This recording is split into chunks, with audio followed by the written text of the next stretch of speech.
close. Hello and welcome to Open Palms.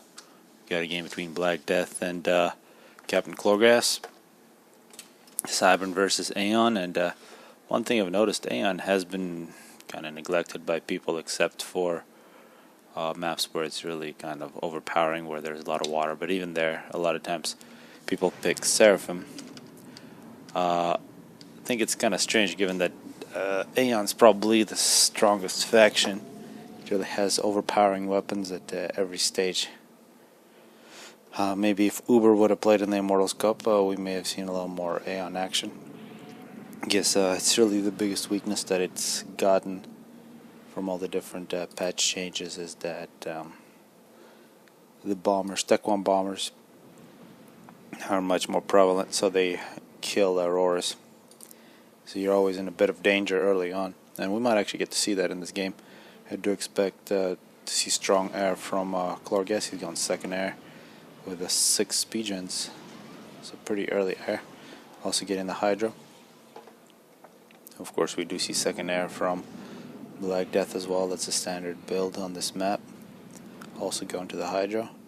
So far, we're just seeing scouts, some defensive manti, protecting engineers, and looks like pretty aggressive engineers from BlackDeath protected by Aurora. So both players playing defense.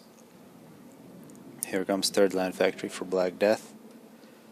And let's see what the choice is. The first question is going to be how quickly Chlorgas decides to go Tech 2, because Tech 1, the Manti are really not going to be very competitive with the Aurora, unless of course there's total air domination by Chlorgas, which is unlikely given that Aeon can always go Tech 2 with their air and bring out the Swiftwind to regain air domination.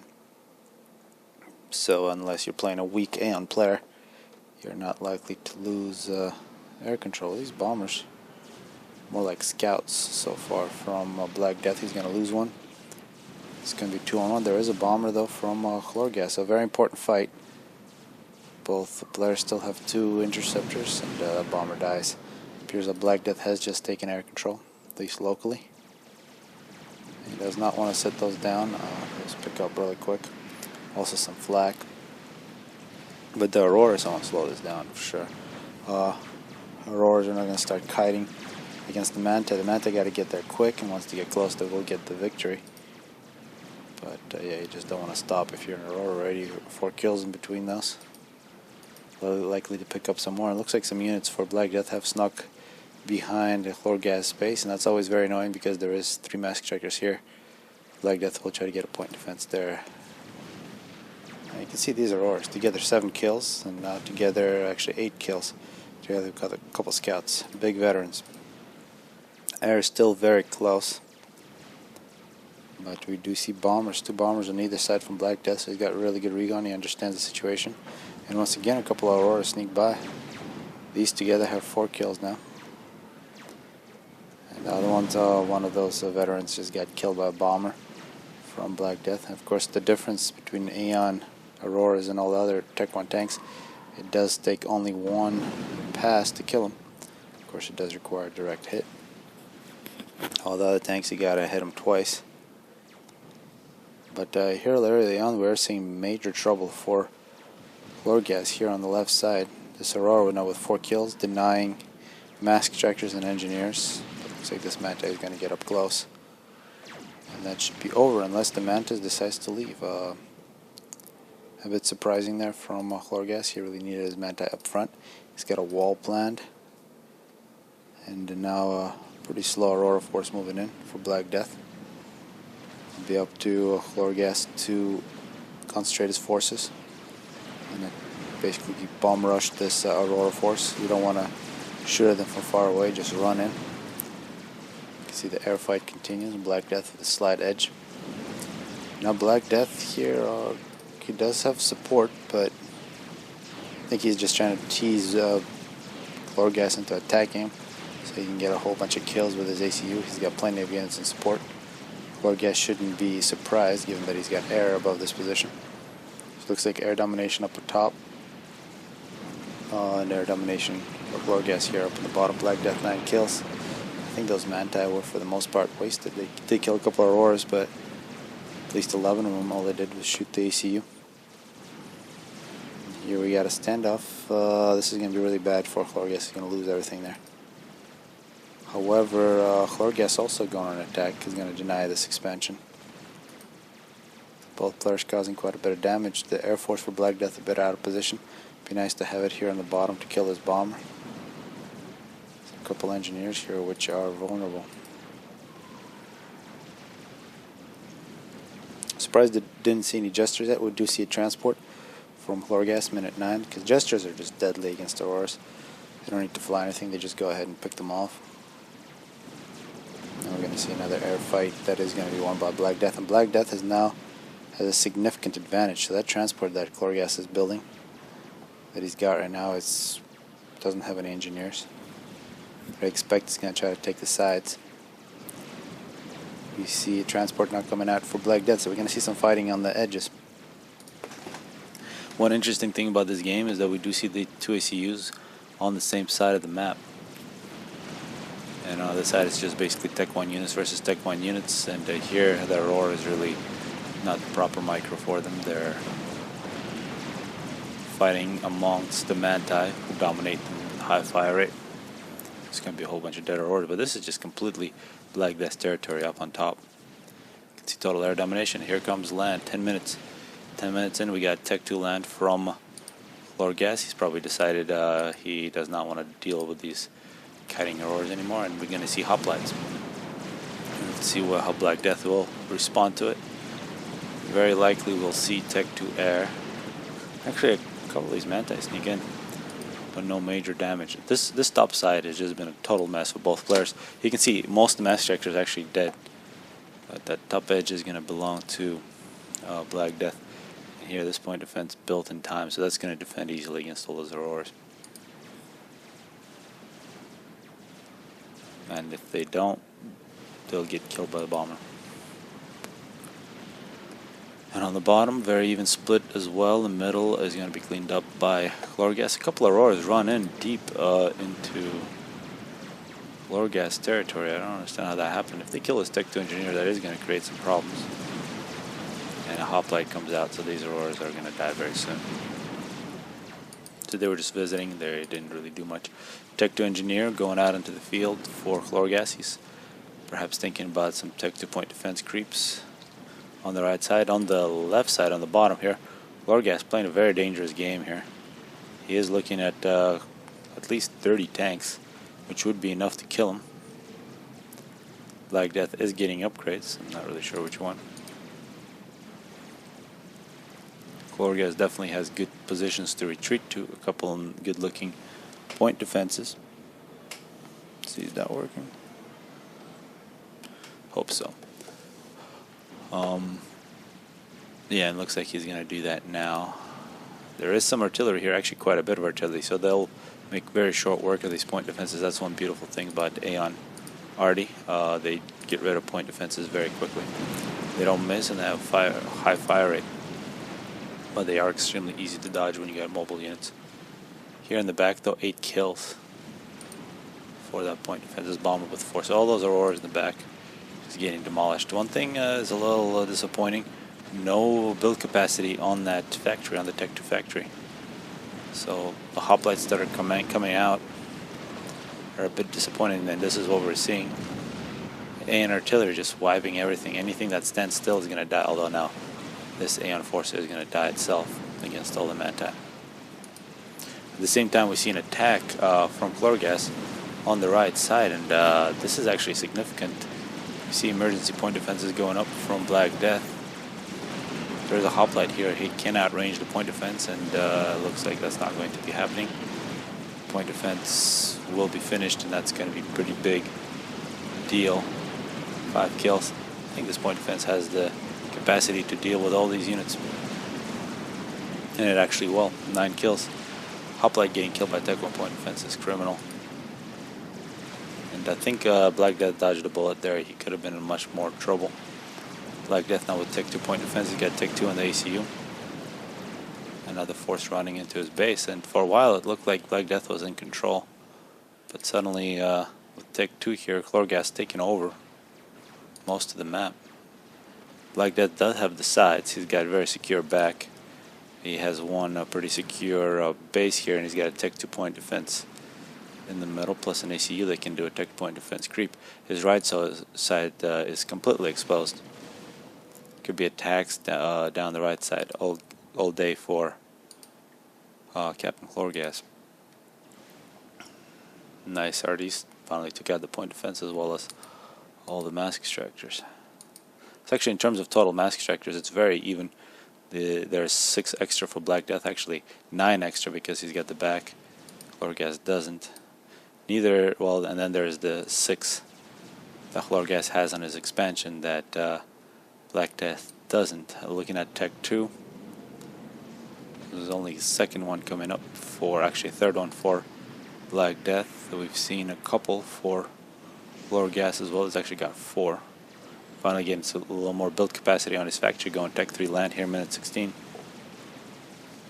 And what looks like a bit of a counterattack now from BlackDeath. He's still, for the most part, actually it's all Auroras. I haven't seen any Tech 2 land. I haven't seen any Tech 2 except the ACU. And the ACU is looking to be switching sides. Chlorgas, meanwhile, I believe he's got the gun maybe, but he doesn't have Tech 2. And now with these engineers all over the place for Chlorgas, he's got a nice Tech 2-point defense situation here on the halfway point. He's grabbed all of his mask extractors. He's going to grab the back, and that's going to translate into a map advantage. Although, once again, Tech 1 artillery running everything over. Being quite deadly. 14 kills on the Tech 2-point defense. And used to be the faction I used to always play with. Then just getting Auroras killed by bombers got too frustrating now. Switching back to EF. Maybe I should go back to Aeon if I ever get to play. Such an awesome faction.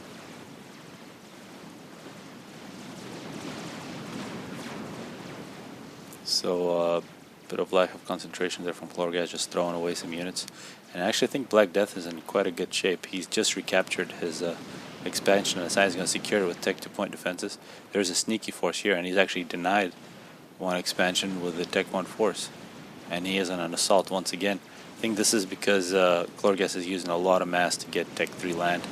So he's not really producing too much Tech 2, so that was that risk that he took. He did pay the price a little bit. Should be able to deal with the situation, especially when he gets out. Now this is Tech 3 artillery. Would be nice to see a single loyalist there. Chlorgas is going straight to Artie. He's probably thinking about taking out all these Tech 2-point defenses. And a counter drop on the side. These engineers will easily take those mass extractors.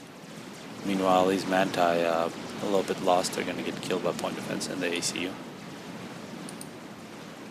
And that assault with Auroras on the main base, perhaps a mistake. It would have been nice if BlackDeath just took out all these undefended mass extractors. Instead, it's just a whole bunch of reclaim. And now, here comes the first Tech 3 unit of the game, the Tech 3 Mobile Artie.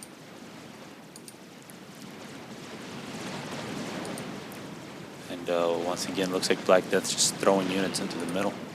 Not really sure, maybe he's just trying to keep the pressure up, but that's not really going to be successful. And surprising lack of units everywhere. All the units that people had, for the most part, they threw at the enemy. And now the battlefield is just littered with dead troops. I'd really like to see the... Oh, this is going to be the impact of Tech 3 right here. That was the first shot, got 6 kills. Second shot's gonna miss, it seems.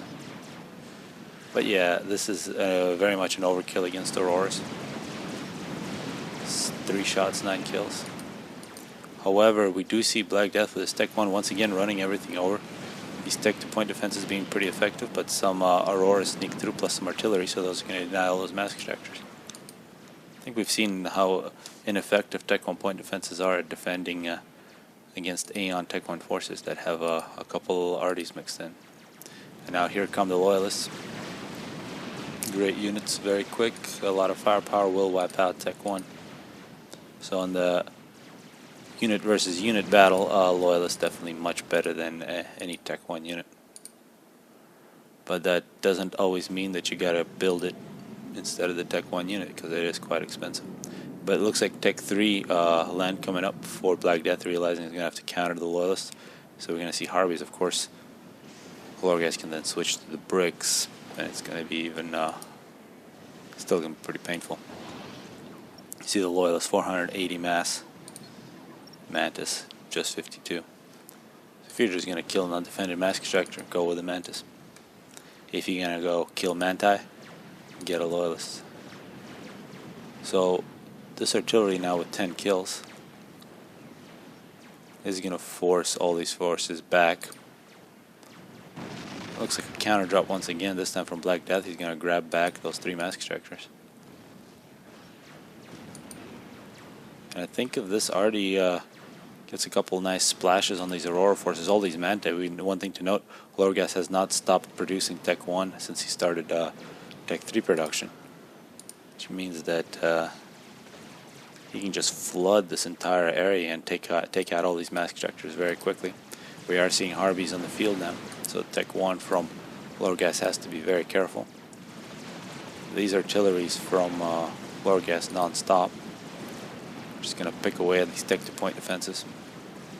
And yet another push, and this time I think the Cybern, this is like the 3rd or 4th time I think Chlorgas can now know how to defend against Auroras and already rolling through his base. Harbies, 3 Harbies, perhaps some shields maybe. No, it's just Harbie spam. Only 4th Tech 2 mass extractor. So without a big air spam, a couple shields are definitely a possibility. We're also seeing Tech 2 air from BlackDeath, which means Mercies are always a possibility. Which means Chlorgas sitting here in the middle of the field is very vulnerable. It's just a straight shot from this air factory to his ACU. So if he was to get into a fight with some Harbies or win a fight somewhere else, BlackDeath can definitely steal it from him. We're going to see the artillery begin to make progress. I think these two units need to stop before they get in range of this point defense and just start shooting. It'll be ridiculous if they get shot by Tech 2 point defense, but now they stop. And now they're going to use the range, but these Harbies are going to flank this Tech 3, Tech 1 force and wipe everything out. Bit of a mistake there from Chlorgas. On the other side, we see Harbies advancing at the Chlorgas ACU. Chlorgas, of course, has a brick here for defense, and that's going to put the end to all this fun. An overcharge from Chlorgas. And not a surprise here, all those Arties were taken out, but a brick is going to come in and try to restore order. Harbies are going to run away. And we got to say, at Tech 3 without shields, Aeon really undergunned against Cybern. Got to go with shields. You got to get a lot of power. So you got all your builds with Aeon have to be more power heavy, or both you have to make more air. You got to use your Mercies and Tech 2 air, and protecting your Auroras, which also means that you can use that power to switch to produce shields, because without shields, the Tech 3 land for Aeon quite weak. I mean, the Harbies are very good against Loyalists and Titans, but bricks is just an unfair situation. Some cruise missiles, 3,000 mass invested here, are going to be denied by the Harbies. 2 of those cruise missiles are going to be up in the air. Yeah, there's TMD here, so that should be successfully defended. Harbies still haven't killed all the cruise missile launchers, but a successful mission. And now map control is really dead even. Sides do belong to BlackDeath. So total mass extractor count may be a little better for him, but maybe a couple more Tech 2 mass extractors. No, that's probably not true either. A cruise missile actually makes it past, kills the Tech 1 air factory. That's not tragic at all. Actually, that was the Tech 2. Not really sure how it got past all those TMDs. Harbies versus Manti. Harbies win. These Harbies can go ahead and go on assault. Actually, 1 brick versus 4 Harbies. The Harbies are going to win. They don't have any air protection, however. I did see some gunships from Chlorgas here, minute 26. And here's one lost Harby. 35 kills total. Is going to die against some Tech 2 point defenses. You see now Chlorgas under a shield with some Team D and Tech 2 flex. So a lot more secure now. Mercy is probably no longer a valid option unless it's just a last-ditch effort. Harby's doing a great job. It looks like numbers for Tech 3 units for BlackDeath. He's got more Harbies than Chlorgas has bricks. That is really the cost of the brick. You can see costs 1,200 mass, nearly 1,300 mass, while the Harvey is, I believe, 700, 840. So slightly cheaper. It's about a 3-to-2 ratio in terms of mass. And now the big difference though is the range on the brick. But if the Harveys get close, they gotta avoid the tech-1 point defenses. They don't need to hit those for no reason. They're gonna target the brick, take out the brick. Another, oh, there's a loyalist coming in. So now these Harveys just gotta kill that point defense. That's really hurting. Looks like it's not a high priority target, but it should be. There it is. A couple loyalists are gonna come in. The loyalists, of course, are not gonna make it. And this is really bad now for Chlorgas. These Harveys, I believe BlackDeath is now beginning to prove me wrong that actually Aeon Tech 3 is quite nice. These are very mobile. And this is going to be all kinds of problem. A brick now coming. Oh, this is artillery. Completely wrong unit. Oh, this is going to be terrible for Chlorgas. Basically, the core of his base is now going to be whittled out. He's going to lose 4 Tech 2 mass extractors, Tech 2 air factory, a whole bunch of pigeons. There is Tech 3 already hitting the Harveys, but that's not going to kill them. They're pretty big veterans as well. And this brick is not being constructed very quickly at all. Looks like mass problems. Elsewhere, we're seeing more Harveys just rolling in. See 2 bricks and protection of Chlorgas ACU. Maybe it would have been good to send those back. See how quickly the Harveys just wipe everything out. Tech 3 factory dead. And kind of on a really flat space on a... I didn't understand how suddenly Chlorgas just died. I expected the bricks for Chlorgas to dominate, but that did not happen. It was the Harveys. In a large group, they just took the bricks out one by one. I think it's the fact that BlackDeath held his Harveys close together. Well, maybe the micro. And now Chlorgas is going to die. Minute 29, a pretty good game, and BlackDeath shows that Aeon, perhaps the best faction we have today.